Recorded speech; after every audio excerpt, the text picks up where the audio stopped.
मित्रांनो, संघटित तसेच असंघटित क्षेत्रातील कामगारांसाठी केंद्र सरकारकडून अनेक कल्याणकारी योजना या चालवल्या जातात आणि यामागे केंद्र सरकारचा एकच हेतू असतो, तो म्हणजे सामाजिक सुरक्षितता। अगदी जनरल नागरिकांपासून ते सिनियर सिटीजनपर्यंत खूप अशा सेविंग स्कीम असतील किंवा काही गव्हर्नमेंट स्कीम असतील, या लोकांच्या सुरक्षिततेसाठी केंद्र सरकारने चालू केले आहेत। परंतु या स्कीम मिळवण्यासाठी केंद्र सरकारने काही कार्डही कंपल्सरी केले आहेत। मग त्यामध्ये जॉब कार्ड असेल, अपार कार्ड असेल किंवा ई श्रम कार्ड असेल किंवा सिनियर सिटीजन कार्ड असेल, सिनियर सिटीजनसाठी किंवा महिलांसाठीही भरपूर सारे असे कार्ड किंवा प्रमाणपत्र काढले आहेत, ज्यामुळे महिलाही सरकारच्या प्रत्येक योजनेचा लाभ घेऊ शकतात। सो मित्रांनो, हे जर तुमच्याकडे कार्ड असतील तर तुम्हाला सरकारच्या प्रत्येक योजनेचा लाभ हा घेता येणार आहे। आणि म्हणूनच आपण आजच्या व्हिडिओमधून पाहणार आहोत की एक असे गव्हर्नमेंट कार्ड की जे कार्ड तुमच्याकडे असेल तर तुम्हाला सरकारच्या खूप योजनांचा लाभ हा घेता येणार आहे व तुम्हाला महिन्याला काही रक्कमही मिळणार आहे। त्याचबरोबर हे कार्ड जर तुम्ही ऑनलाईन काढायचे असेल व या कार्डसाठी तुमचा निकष काय असणार आहे याची सर्व इन्फॉर्मेशन आपण आजच्या व्हिडिओमधून पाहणार आहोत। सो मित्रांनो, व्हिडिओ स्किप न करता नक्की शेवटपर्यंत बघा आणि अजूनही आपल्या चॅनलवर नवीन असाल तर अशाच गव्हर्नमेंटच्या इन्फॉर्मेटिव्ह व्हिडिओसाठी आत्ताच आपलं चॅनल सबस्क्राईब करायला मात्र विसरू नका। नमस्कार, मी पूनम। मित्रांनो, या कार्डचे नाव आहे ई श्रम कार्ड। असंघटित क्षेत्रातील कामगारांसाठी सामाजिक सुरक्षा देण्यासाठी सरकारकडून ई श्रम कार्ड हे दिले जाते। यासाठी सरकारने ई श्रम पोर्टल ही सुरू केले आहे। या पोर्टलद्वारे कामगारांना अनेक योजनांचे लाभ दिले जातात। ऑनलाईन प्रक्रिया पूर्ण केल्यानंतरही हे कार्ड तुम्हाला सहज काढता येते। तुम्ही घरी बसून हे कार्ड ऑनलाईन काढू शकता, तेही आपण पुढे पाहणार आहोत ऑनलाईन हे कार्ड कसे काढायचे। यानंतरचा सगळ्यात महत्त्वाचा सर्वप्रथम मुद्दा पाहूयात, तो म्हणजे या कार्डच्या पात्रतेचे निकष काय आहेत। आता तुम्हाला जर कार्ड काढायचे असेल तर त्याच्या पात्रतेचे निकष पहिल्यांदा समजून घेणे महत्त्वाचे आहे। तर हे निकष कोणते आहेत? तर मित्रांनो, असंघटित क्षेत्रात कार्यरत असलेली कोणतीही व्यक्ती यासाठी अर्ज करू शकते। त्यानंतर वयाची अट म्हणजे 16 ते 59 या वयोगटातील कामगार या कार्डसाठी घरी बसून ऑनलाईन अप्लाय करू शकतो। तसेच या कामगाराकडे स्वतःचा वैध मोबाईल नंबर म्हणजे चालू मोबाईल नंबर असणे गरजेचे आहे।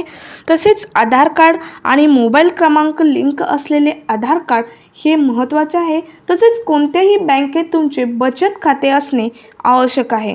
मित्रांनो, यानंतरचा पुढचा मुद्दा पाहूया, तो म्हणजे यानंतर कार्डमुळे होणारे फायदे काय आहेत। आता तुम्ही कार्ड तर काढणार, परंतु त्याआधी तुम्हाला या कार्डचे फायदे नक्की काय असणार आहेत हे समजून घेणे तितकेच महत्त्वाचे आहे। मित्रांनो, मृत्यू आल्यास कुटुंबियांना 2 लाख रुपयांचे आर्थिक सहाय्य मिळणार।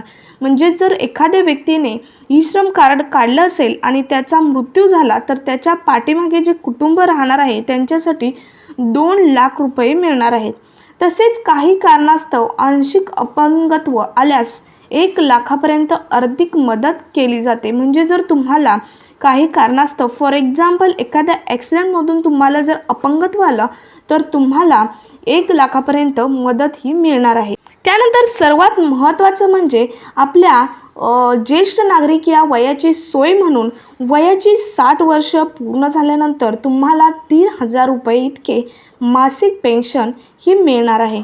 सो मित्रांनो, तुम्हाला समजलेच असेल की या कार्डचे फायदे नक्की काय आहेत। मित्रांनो, आत्ता नाही फायदे झाले तर पुढे तर तुम्हाला याचा नक्की फायदा आहे, तो म्हणजे 60 वर्षानंतर। पण आपण असेही म्हणू शकत नाही आत्ता याचा फायदा नाही, कारण तुम्हाला तुमच्या मृत्यूनंतर तुमच्या कुटुंबियांना 2 लाख मिळणार आहे। तसेच तुमचा एखादा ॲक्सिडेंट वगैरे एखादं तुम्हाला अपंगत्व आलं तर 1 लाख रुपये मिळणार आहे। तसेच या कार्डद्वारे तुम्हाला सरकारच्या प्रत्येक योजनेचा लाभ ही घेता येणार आहे। यानंतरचा पुढचा सर्वात महत्त्वाचा मुद्दा पाहूयात, तो म्हणजे या कार्डसाठी तुम्ही ऑनलाईन ॲप्लिकेशन घरी बसून कसे करू शकता।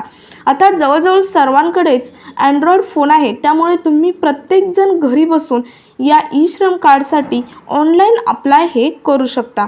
तर आपण पाहूयात ऑनलाईन अप्लाय कसे करायचे। या कार्डसाठी तुम्ही ऑनलाईन अप्लाय हे ई पोर्टलवर करू शकता। मित्रांनो, ई पोर्टलवर किंवा कॉमन सर्व्हिस सेंटरद्वारे अर्ज हा भरता येतो। सर्वप्रथम तुम्ही ई श्रम पोर्टलच्या अधिकृत वेबसाईटवर जा। त्यानंतर सेल्फ रजिस्ट्रेशन या मेनूवर क्लिक करा। त्यानंतर आधार कार्डशी जोडलेला मोबाईल नंबर टाकून तुम्ही कॅप्चा कोड देऊन OTP मागवा। त्यानंतर जेव्हा तुम्ही OTP फिल करा त्यानंतर तुमची सर्व पडताळणी पूर्ण करा। त्यानंतर आलेल्या पेजवरती पत्ता, शिक्षण, कौशल्य अशी तिथे दिलेली सर्व इन्फॉर्मेशन तुमची स्वतःची भरा। यानंतर बँक खात्याचा तपशील भरा। तुमचे ज्या बँकेत खाते आहे त्या बँकेचा तपशील भरा। त्यानंतर सर्व माहिती भरल्यानंतर ती सर्व माहिती ही प्रिव्ह्यू करा, म्हणजे पुन्हा एकदा चेक करून घ्या। त्यानंतर सबमिट बटन क्लिक करा। यानंतर तुम्हाला पुन्हा एक OTP पाठवला जाईल, तो टाईप करा आणि तुमच्या माहितीची पडताळणी करा, म्हणजे तुम्ही वरील सर्व माहिती जी भरली आहे त्याची पडताळणी करा। पुढच्या पानावर तुमचे ई श्रम कार्ड दिसेल, डाउनलोड बटन दाबून ते सेव्ह करा। मित्रांनो, आणि यातूनही काही जर तुम्हाला शंका असेल तर तुम्ही 14434 या हेल्पलाईन क्रमांकावरती संपर्क करून तुम्हाला पाहिजे ती ही ई श्रम कार्डबद्दलची जी हेल्प आहे ती घेऊ शकता किंवा मदत जी आहे ती घेऊ शकता।